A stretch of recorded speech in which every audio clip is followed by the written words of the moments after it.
Kumusta mga kanoysi? Welcome back sa ating YouTube channel, Flip Nice. So, ngayong araw, under update naman tayo patungkol naman ito kay Diwata, at saka sa party list niya kasi may some kind gamitan daw. So, yan yung alamin natin. Ang video ito ay mula kay Aguila ng Bayan, also courtesy na rin kay Ted Filon. So, meron itong pamagat na kakapasok lang na booking agad. Ted Filon, tinanong sa handler ni Diwata niya sa party list. OMG. So, sobrang viral niya ngayon, men. Kasi alam naman natin, Diwata is one of the viral dito sa Pilipinas. So, again, ang video ito ay mula kay Aguila ng Bayan. So, supportahan nyo yan. Also, courtesy na din kay Ted Filon. Supportahan nyo rin yan. Tapos, syempre, kung trip nyo ng mga ganitong reaction video, may kasama kayo manood. Huwag nyo na rin kalimutang supportahan yung YouTube channel natin, Philippine Noisy. Like, comment, share, subscribe. So, mga kanoisy, hindi na natin ito patatagalin. Simulan na natin. Baka agawin pa ng China. Again, ang pamagat ng video ito, kakapasok lang, na-booking agad. Ted Filon, tinanong si handler ni Diwata niya sa party list. Oh my goodness. Kahit sino naman siguro mapapaisip, di ba? Again, Aguila ng Bayan, Ted Filon, Philippine Noisy. Like, comment, share, subscribe, start. Yung isa po doon sa mga nominado ay asawa ng... Ulit lang, start zero tayo para maganda yung... Isa po doon sa mga nominado ay asawa ng commissioner ng Na- COA. Anak ng tokwa. Nag-trending ito, nag-viral itong si Diwata. Nagtitinda ng pares. Pero, pang-apat siyang nominee. Sabihin ng Ngayon ko lang nalaman yun na pang-apat siya. So parang, yun nga, pinagdududahan ng taong bayan dito is baka ginamit lang talaga yung kasikatan ni Diwata. pang-apat, Maaari lamang siyang maupo bilang totoong nominado ho at party list representative sa Kongreso kung either mamatay po yung iba, kasi kahit na ho sila maka-3. O, di ba? Either. So, bakit ba kailangan nating mag-alala patungkol dyan? Siyempre, dapat kasi sa Diwata nga, di ba? Vendor. So sana siya yung pinaka-uupo talaga kasi siya yung may karanasan talaga sa pagiging vendor eh. Paano yan kung if ever magtagumpay nga yung vendor party list na yan? Tapos malaman-laman natin ang uupo pala mga milyonaryo, bilyonaryo. So wala na yung paki ngayon sa mga vendor talaga. Seats, pang-apat ka. So sino po yung tatlo? Allah, Isa po yan. doon sa mga nominado ay asawa ng commissioner ng COA. Gago! Opo, at ito pong si Diwata, totoong vendor. Asawa ng commissioner. O diba? Parang ginawa na tuloy family business ngayon. Pero sa sistema po ng ating party list system, so ito ho ay bumibili sa vendor. To research Nako. and to make public ito pong personalidad na nasa likod ng mga party list groups na ito. Yan po pinaka-importante. Tandaan natin ha, pinaka-importante po grupo na gumagawa po ng fact-checking and ano pang tawag doon, pag-aaral po sa lahat ng mga nominees ng party list. Kaya nga Yes. maganda pong example kanina sa bungat po ng ating programa, itong vendors party list. Sabi ko nga, alam niyo napakainam nun, di ba? Kasi meron silang isa na nominado na totoo. Anak na. Nag-trending ito, nag-viral itong si nagtitinda Diwata. ng pares. Tama, si Diwata, okay siya. Kasi may karanasan talaga siya sa mga especially pasikot-sikot dyan sa lansangan na pagiging vendor, di ba? Kumbaga, ranas niya. Pero ang tanong, bakit pang-apat lang siya? Siya yung ihinaharap, di ba? Tapos pang-apat lang pala siya. Paano kung parang makiklickbait kasi yung yung mga taong bayan kasi uy, ibuto natin yung vendors party list kasi si Diwata, baka vendor talaga yan. Tapos malaman-laman natin, ang nasa likod pala ng vendor party list ay hindi pala vendor talaga ng lansagan. Di ba?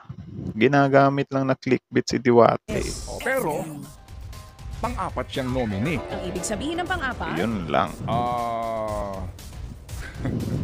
Sabi nga po namin kanina, bagamat hindi ho natin na minamaliit itong si Diwata kasi nga mainam din Tama. po na may totoong kakatawan yan. sa vendors. Oo. Pero pang-apat siya. So, ang ibig sabihin, Sabihin po, maaari lamang siyang maupo bilang totoong nominado ho at party list representative sa Kongreso kung either mamatay po yung iba na naandun sa Nako. unahan niya o kaya po ay mag-resign o ma-disqualify eventually by co-warranto. Mga ganun po usapin. No?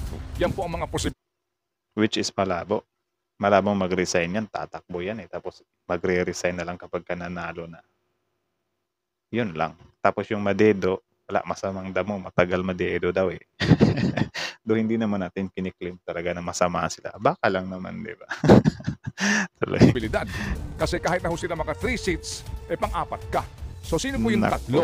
Yan. Yung Yan. tatlo, sino yun? Kaya ito ho din ang magandang gagawin po ng isang grupo, yung malaman nyo, sino-sino ba itong mga unang tatlo na mga nominado, lalo na ho, yung mga party list na Ito na. baka ho naman, ika nga po natin, ay makakalap po ng corresponding votes for a seat in Congress. Actually, nung malaman ko natatakbo si Diwata, medyo shocking siya. As an example, yung isa po doon sa mga nominado ay asawa ng commissioner ng COA. Anak ng COA. Ay, ganon? Dito sa party list ni Diwata. Yes. Asawa siya nino. Asawa siya ng itinalaga dati ng Pangulong Duterte sa COA. Na? Sitting Itinilaga ng Pangulong Duterte. Lagot na. My goodness yan, na. commissioner ngayon, ganun ba yun? Yun ang sinasabi. Nino, ay, ano ba ang record? Ano ba sinasabi sa research mo? Eh yun nga, sabi nga po dito sa Hala. ating research, yung pong numero 1 na nominee Mhm. sa party list na vendor ay si, Bulacan niya pala ito, Aha, si Marilu Lipana. okay. Sino na ba yan? asawa po Nino, ni nang naitalaga dyan sa COA na si Mr. Lipana. talaga. Sino ba yung Lipana na yan? Vendor ba yan? Ba't nag-number 1 yan? Anak ng tukwa. Dapat yan yung pinaharap dyan eh. Di yung gagamitin nila si Diwata porket marami nagmamahal kay Diwata. 'Di ba? Mamimislead pa tuloy yung taong bayan dyan. Ito mga politiko talaga, napakamarunong talaga men. Marunong. Ikaw na magbanggit ng pangalan. Hindi na, andyan kasi sa iyo eh. Sa iyo ko pinaubaya yan kanina pa eh. O, babalikan mo na naman ngayon. Ikaw talagang batang ito. Tatawag ka sa principal niyan eh. Ay nako, teka. Kanina pa yan, di ba? Oo. Ano yung pangalan ng commissioner? Nabanggit mo na yun kanina Hala. umaga. Yes, si Commissioner Mario Lipana. Ayun. Yan po, Hala. itinalaga Ano, nung kailan siya- Pangulong kailan siya na-appoint as commissioner? Kasi 20... 16. siya nga po ay itinalaga ng 17. Pangulong Duterte noong 2016. 2016. Grabe. Saktong-sakto talaga sa pagkaupo ni P. Duterte men ah. My goodness. Sure ka dyan? Sure ka dyan. Okay. Ngayon pa lang aalamin yan. Number 1 nominee Ang lakas talaga mga asar ng dalawang to sa programa nila eh. Pasimpleng banat lang ba pero didiin talaga. 2022 pala itinalaga. Yes, ma'am. At ang Yes, ma'am. expiry ay sa Yes. 2027. Yes, ma'am. Opo, Naku, yung ang kanyang layo term pa. as COA commissioner. Hindi ho naman natin kine-question yung kumbaga po, sabihin na po natin yung competence kung sakasakali man po, no? Ang atin lang nga po dito ay siya ang kakatawan sa mga vendors. Opo, at Kaya nga, medyo nakakapanduda talaga. Bakit ginagawa nilang front si Diwata? Pwede naman nilang samahan, di ba? Kunyari, oy, ito si ma'am, siya yung number 1 nominee, ako yung pangapat. Bakit walang ganun na sinabi, di ba? Bakit? Baka magduda yung taong bayan. Pangit yung ganyan, ginagamit yung vendors party list, vendor na word, tapos yung vendor na ihaharap nyo dyan, wala palang pag-asa na mag-decide sa party list nyo. Or kung magde-decide man, for sure, hindi din ganun kasimple. 'Di ba? Pahirapan patuloy. Paano kung lalapitan si Diwata ng mga vendor ngayon? Tapos biglang magko-conflict nandun sa number 1 nominee or sa mauupo talaga. Anong sasabihin ni Diwata sa kapwa vendor niya? Ay, hindi kasi ako magde-decide niyan. Wala na, huli na ang lahat. Naiboto na eh. Kaya siguro dito medyo mag-iingat tayo, men. ito pong si Diwata, totoong vendor. Pero sa sistema po ng ating party list system, sa eleksyon Yun po lang. ng party list, kung yung tatlo, kung makakuha ka ng maximum na 6%, no? Kasi nga Boto. 2% po ang bawat upuan dito. Kung makakakuha ka ng buo na 3 seats, kinakailangan muna may mawala doon sa tatlo. Di ho ba? Nako. Yan ang ating po sinasabi. Baka nga naman kako, ito ho ay bumibili sa vendor. Sabi nga ng mga kapatid natin, kung bumibili sa vendor, Simpleng pang-asar lang. Marunong din tong si Ted Filon talaga. hindi dapat vendors party list. Ano siya? Anong gusto mong Buyers. suggest? Mamimili pa. Buyer of the vendor. Hindi manininda. Oo. O, diba? Yan yun, nang-mislead eh. Mamimili pala. Diba? Mamimili party list. Hindi pala vendor. Anak ng tokwa. Oh, di Oo. ho ba? Okay, sige. So, Eh, pero hindi naman tayo aware, baka kasi may Diyan ho itinitinda. tayo muna, Yopo. At bukas din po, hihimayin natin to. Kasi doon sa, ako lang yung nagtataka dito sa party list group na ito. Bakit maging sa website nila, dalawa lang po yung lumalabas na profile doon sa dapat na 3 nominees. Yung isa na O, di pangalan, ba? Wala, sinisikreto nila, baka hindi sila manalo eh. kahit na anong research namin, wala kaming mahanap na Oo, we information. tried researching dito sa pangalang Cheryl Sandil, pero inugat na po si Patis, wala talaga kaming makita. Opo. So, nagkakahirap kami ng Kasi impormasyon Pats. ngayon. Baka nga po may katuwang tayong grupo ho dito na ito rin pong ginagawa ngayon.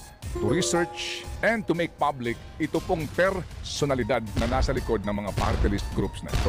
Yan po ang pinaka-importante. Tandaan natin ha, pinaka-importante po, higit sa tao, higit po sa pangalan ng party list, yung tao na kakatawan po dito sa mga party list group Grabe. Kakawatan daw eh. Kakatawan, ginawa pa lang kakawatan. Ano pa, simpleng bata. na ito. Okay? Marunong Wala Tama tayong po. pinatatamaan. Oh, ito ho. Sige, Meron. so, party list na naman po, no? Okay, ngayon. Party list, magandang maging case study ito. Itong kaso po ng vendors party list kahapon, si Diwata. Diwata. Na ang totoong pangalan ay si Deo Balbuena. Okay, sumikat po itong vendor po ng Paris nga dahil sa Deo Balbuena. Magkatunog sila ni yung seller ng Tambay Cup, Pio Balbuena. Ibang klaseng vendor din yun. Baka tatakbo yun. nag-viral siya, di ba? Walang question dito po kay Diwata. Klaro naman, di ba? Totoo siyang vendor. No? At hindi ho natin din aalisin yung kahit na po sino sa atin, wag ho natin sabihin, maliitin yung kagustuhan niya na makapaglingkod sa bayan. No? Tama naman. Maskin ako naman, nung una ko palang nakita si Diwata na tatakbo siya. For sure, maganda yung intention niya. Ang tanong lang, sa magha-handle sa kanya or hahawak sa kanya. Kasi imposible naman si Diwata yung bumuo agad ng vendors party list, di ba? Of course, may mga tao sa likod dyan na ginagawa lang front si Diwata or endorser. Di ba? all fairness. Yan Pero lang. ang tanong lang namin dito is, yung vendors party list, pang-apat siya na nominee. Okay. Ang layo. Siguro mahababang paliwanagan yan dito ho sa usapin po ng party list system. Diba? Yung party list election. Paano ba bilangan ng boto niyan, etc. So para ka makakuha ng at least 3 seats, ha? 3 upuan sa party list, Aaron, sa pinakahuling halalan, more or less kailangan mo na makakuha ng kabuuan ng mga 1.8 million votes. That's the estimate. Yan ang, depende yan. Kasi yung party list, yung 2% niyan will depend on the total numbers of votes cast in the party list. Yung palang medyo komplikado na, di ba? Di ba? Okay. How do you Kaya count the party mahirap. list votes? Opo. Binibilang po yan sa pamamagitan po ng pag-compute muna sa lahat ng bumoto sa party list system election. Okay. Tapos? So, yung pong kabuuan, meaning bumoto po si Juan de la Cruz ng party list A, party list B, lahat ng bumoto ho, hindi mo na binibilang kung anong party list. Kung ilan po yung turnout ng mga bumoto sa party list election. Yun po yun. So, total numbers of votes cast in the party list, 2% no ang kinakailangan mo. Yun ho ang batas. Hindi ko pa rin talaga naintindihan. At saka natin pag-usapan sa ating Think About It next week, yun ho ano na nangyari, bakit kahit na hindi naka 2%, meron pa rin upuan. So, 2%. So, kinakailangan mo para makakuha ng 3 seats, kailangan mo ng 6%. Diba? Basic mathematics yan. O, sa mga pinakahuli pong mga party list election, 1.8 million ang pinakamalaki nakakuha. Meron nga daw mga 1.9, kaya 3 seats na nakuha po nila. So, dito po sa vendors party list na ito, assuming lang na makakuha sila ng 1.8 million votes at makakuha po ng 3 seats, hindi uupo itong Paris vendor. Kasi Anak ng toko. Pero for sure, I think, hindi siya for sure. I think sobrang laki ng chance na mananalo talaga tong or sobrang laking votes ang makukuha nitong vendors party list. Kasi napakaraming vendor eh. Alam naman natin kung gaano naaabuso yung mga vendor, di ba? Tapos ngayon, kapag makuha nga nila yung boto, so sad lang din kasi yung vendor talaga or nagre-represent talaga ng vendor, sobrang layo niya. Like, pang-apat siya. So, paano ba yan, men? Ngayon, nagdududa na ako. Actually, thank you. Thank you kay Ted Filon na makita ko tong video to. Kasi wala to eh. Hindi ko naisip to eh. Ang sa akin lang, okay, pagbigyan natin si Diwata. Kasi yung One Riders party list ni Kong Busita, pinagbigyan ko yun eh. Hindi naman ako nagsisisi doon kasi sa lahat ng binoto kong party list, hindi naman talaga ako maboto ng party list. Yung one rider lang talaga, yung pinaka nagustuhan ko. At saka hindi ako nagsisi sa boto ko nun. Dito kay Diwata, ang hirap nito. 'Di ba? Sobrang hirap nito kasi malayo. Sana gawan nila 'to ng remedyo ano. I don't know. dapat siyang nominee eh. Maliban na lamang kung may mamatay sa tatlo o kaya po naman meron doon eventually po mag-resign o makuwaran to. Hindi ba? That's the Malabo practicality yan. of it and the reality of it. So, si Diwata pang-apat. Yun ang pong tanong namin dito, no? Kung ito hubang mga bagay na ito ay naiunawaan po natin lahat. Okay. Tanong, sino yung number 1 nominee? Yan. Sino yung number 2 nominee? At sino po yung Hala. number 3 nominee?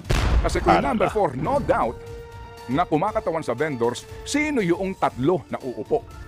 Yan, sa Grabe, tapos malaman-laman natin, hindi pala vendor, mga buyers lang pala. mga vendors na nakikinig ngayon, Mga makinig kayong mabuti ho. princess. Kasi kahit na po, ano pa ang ating uri ng trabaho, opo, Basta marangal. hindi po mahirap unawain ang mga bagay po na nangyayari sa ating bayan kung atin lang pong gagamitin ang ating pong mga isipan. Utak. Kung tayo po'y mag-iisip-isip ng mas malalim, hindi po ito mahirap intindihin. Tama. Okay? So mamaya po, sabihin na natin kung sino-sino ito. Bilang patikim po lamang sa ating diskusyon para mas maunawaan nga natin ito pong nangyayari ngayon sa party list system election na ito na may mga nagpapanukala na nga po na panahon na Grabe, ang sama talaga. para po natin baguhin. At hindi ito mababago kasi kailangan mo ng batas. Sino ba ho naman ang mga mambabatas naglilikha ng batas na makakaapekto sa kanilang personal interest? Parang Boom. dynasty.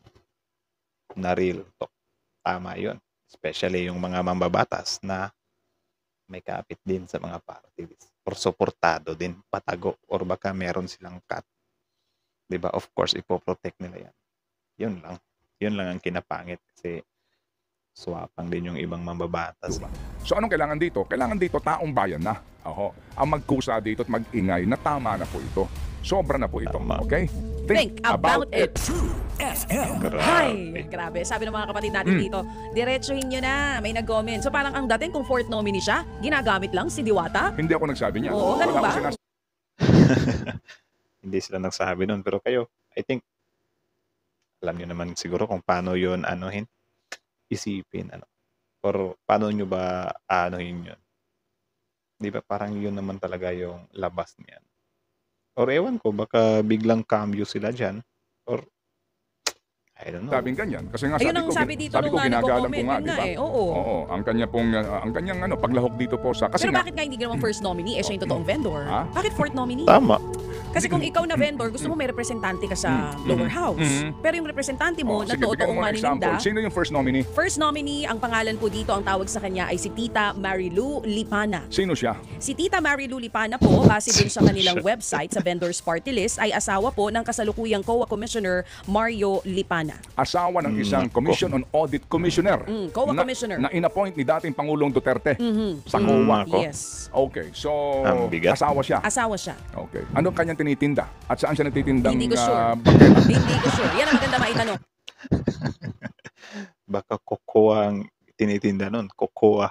Okay? At bukas ang ating programa sa kanila. Kung gusto nilang sabihin kung saan sila nagtitinda, maganda yung tanong mo. Yun nga yung sinasabi ko kanina, kung manininda ka, maganda sa'yo yung vendors party Hindi, list. pero sabi nga ng Baka biglang magtinda yan kinabukasan. Supreme Court, hindi naman kinakailangan maging vendor. Yun ang nga ang sinasabi rin kahapon ni Attorney Romy Oo, Macalintal. diba? Pero natatanong lang Basta tayo. ang advocacy Given na. Given na hindi talaga kailangan magtinda. Pero syempre, men, mas maganda kasi yung yung subok talaga. 'Di ba? Or yung maramdaman mo talaga. Kasi yung mga taong yan, hindi naman natin kilala yan eh. Tapos ang kinapangit pa dito, ginagamit nila si Diwata as a front. 'Di ba? So pwede namang si Diwata yung gawin nilang first nominee tapos assistan nila. 'Di ba? Tulungan nila, i-guide nila kung totoong sobrang ganda talaga ng motibo nila. 'Di ba? Halimbawa si Colbusita. 'Di ba? Sabihin natin dati siyang pulis. Tapos siya yung some kind nagtatanggol sa rider. 'Di ba? Do hindi siya rekta talaga na rider, do nagra-ride siya, pero yun mararamdaman mo talaga kung gaano niya kamahal yung mga rider. 'Di ba? Kasi parang pinakikinggan niya talaga. Tapos ganyan yung first nominee niyo sa vendors party list. Wala naman kaming kaalam-alam mo sino yan. Tapos ngayon malaman-laman pa namin asawa pala ng commissioner ng COA. So paano magfa-function ngayon yan? 'di ba? Tapos kung iboboto yung vendors party list, hindi naman yung asawa yung binoboto nila, eh, dahil naman kay Diwata. 'Di ba? Mo ay tulungan ng mga manininda, pwede kang tumakbo na party Hindi, list. tsaka pwede rin ko sakasakali, bumibili ako sa vendor eh. Hindi tama. Aaron, Teka ha? lang, Tama, di ba, Aaron? mali. Bumibili ako sa Baby, hindi vendor. ganyan. Araw-araw Kung bumibili ka sa vendor, hindi vendors party list. Ano dapat? Bumibili sa vendor party list. Ilagay mo, Consumer. consumer party list ka, hindi ka vendor. Pero malay natin, may tinitinda talaga siya. Grabe makaasar ni Chacha. Hindi ba? At nag-iikot na pala sila ngayon sa mga markets. Pero, ang laging kasama ay yung second nominee at yung fourth nominee doon sa mga ikot nila. Okay. Yung isang nominee ng pangalan? Florencio Pesigan. Okay. Si Lawrence Pesigan. Ito ho muna ha. I-google po ninyo. Ayan. Oh. Kayo ho ang mag-research. I-google po ninyo kung sino itong taong ito. Okay? Sino ba I-google yan? po ninyo. Google. Alright? Google po yung pangalan.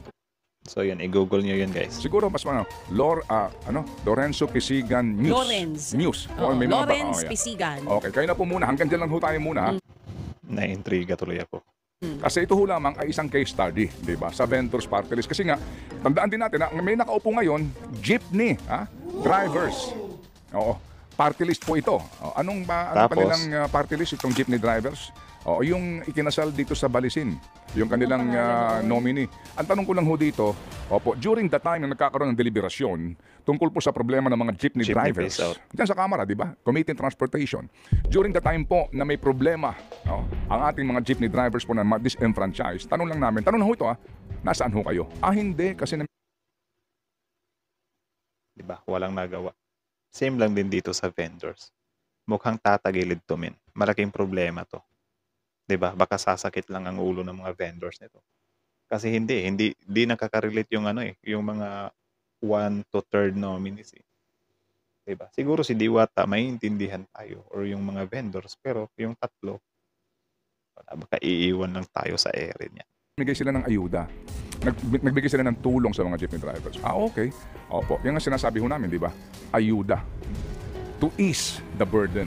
But not to Solve the problem. totally eradicate the burden or from them to be free of the burden. Tama. Tama yun. Hindi naman solusyon yung ayuda eh. Temporary lang naman yun eh. Kasi ho, talagang dito, ang tulong nga dapat, nakibaka ka, di ba? Para doon sa pinaglalaban ng mga jeepney drivers, hindi yung nawala ng kita, bigyan mo ng ayuda. So, ang tanong po namin nga Anak dito, ng kokwa. dito po sa mga nagsasabi na sila ho'y kumakatawan sa mga sektor na ito, sa panahon po na naandyan sa kamat pinag-uusapan ng interest ng mga sektor na ito, nasaan kayo? Ito ho nang naman tanong. Yung isa po doon sa mga nominado ay Na real talk tuloy. Ay, nako. So, yun lang naman mga kanoisis. So, yun, ang video ito ay mula kay Agila ng Bayan, tapos kay Ted Filon. So, yun, credits to them. Supportahan nyo yan. Original video link in the description box below. So, courtesy kay Ted Filon at kay DJ Chacha. Tapos, yun. Siyempre, bago nyo iwan yung channel natin, huwag nyo kalimutan mag-like, mag-share, mag-comment, at mag-subscribe. So, kita nyo naman yun. Grabe, nahiwagaan ako doon. Actually, first time ko siyang malaman na ganito pala yung Kasi nung una ko makita talaga, though medyo nag-doubt ako kay Diwata, hindi dahil sa nag-doubt ako kay Diwata na baka wala siyang alam. Medyo nag-doubt ako kasi baka lang ba, may naghahandle lang sa kanya or baka hinahawakan lang din siya ng mga tao or front lang siya, gagamitin lang siya. Which is, yun pala yung some kind mangyayari. 'Di ba? If ever. Kasi, paano ba aanalisahin yan? Pang fourth nominee siya ngayon. 'Di ba? So kahit sabihin pa natin na sobrang dedicated si Diwata or sobrang true niya talaga sa mga kapwa vendor niya, kung ayaw nung tatlo, wala. 'Di ba? Kahit yun na lang daw, yung buti na lang talaga nagbigay din ng example si Ted Filon dito. Si Sir Ted Filon na same as sa nangyari doon sa jeepney drivers party list. 'Di ba na meron ng jeepney drivers party list pero nung nagkaroon ng problema patungkol sa mga jeepney drivers, ano nangyari? Nagbibigay lang ng ayuda, which is yung ayuda malabo namang solusyon yun sa jeepney drivers, 'di ba? Kasi long run yung gusto ng jeepney drivers hindi yung ayuda. Siguro nakakatulong yung ayuda pero ilang araw lang. Hindi nga siguro aabot ng 1 or 2 buwan yung ayuda 'Di ba? So ang siste wala pa rin talagang nangyayari. Kasi yung mga may hawak, hindi rin jeepney drivers eh. 'Di ba? Ikaw ba guys, kunyari, o sige sabihin natin, what if jeepney driver talaga yung may hawak ng jeepney drivers party list? 'Di ba kapag ka may magsusumbong sa'yo, tol, may problema sa mga jeepney drivers. Di sosolusyonan mo ngayon kasi ranas mo kung ano yung problema ng jeepney drivers eh. 'Di ba? Alangan man bigyan mo lang ng, oh ito 3,000, 4,000, 5,000. Ano yan, mga ilang araw lang yan na solusyon 'di ba? Magrereklamo ngayon yung mga jeepney drivers yan. Unuhin namin 'to. Paano pagkatapos nito? Tapos siyempre yung ayuda, hindi naman talaga yan continue, 'di ba? Hindi siya tuloy-tuloy na binibigyan kayo ng ayuda, 'di ba? Kapag nabigyan na kayo, wala na. Sa susunod makikipagmatigasan na yan. Sasabihan na lang kayo na wala na, ubos na yung pondo namin. 'Di ba? Same lang din dito sa mga vendors. Kung makakarinig tayo na may mga naabusong mga vendor, kung sakaling magsumbong sila, bibigyan lang din ng ayuda, hindi talaga susolusyonan. Unlike kung si Diwata talaga yung samkin mag-handle dyan, hahanapan ni Diwata ng paraan yan. 'Di ba? Kasi ranas niya eh. Kasi ilalagay nila yung posisyon nila sa mga taong mayroong problema talaga. 'Di ba? Jeepney driver, ilalagay nila yung posisyon nila na what if ako yung jeepney driver, anong tulong ang gagawin ko sa sarili ko para malutas ng problema ko? Bibigyan ko lang ng pera yung sarili ko, tapos ano na mangyayari doon? Wala na. 'Di ba? So, ang ayusin yung sa jeepney driver talaga na mga problema main talaga. Same dito sa vendor. 'Di ba? Grabe naliwanagan ako doon, men. Sobrang laking tulong ng video ito. At least alam na natin. So kayo, if ever vendor kayo, tapos yun nga, i-share nyo na lang siguro tong video to para makita din ng kapwa vendor nyo. 'Di ba? Para hindi din tayo gaanong mabulag ba. At least ngayon pa lang na hindi pa nagkakabutuhan, 'di ba? Alam na natin. Baka may gagawin yung diyan, yung vendors party list Baka re-remedyohan nila 'yan. Pero syempre, ingat-ingat lang din tayo. Baka papalusot lang, baka kinabukasan magbibenta na yung ibang mga nominado, 'di ba? Ang pangit naman nun. May magbibenta ka, kakabenta mo pa lang. Ano yun, 'di ba? So nakakapanduda. Syempre normal lang naman yung magduda. Syempre. So, yun lang naman. Again, kayo ano masasabi nyo dito, comment down below. Tapos yun, pag-usapan natin yan sa comment section. So again, Aguila ng Bayan, Ted Filon, Pinoy. Like, comment, share, subscribe. Pinoy, see you.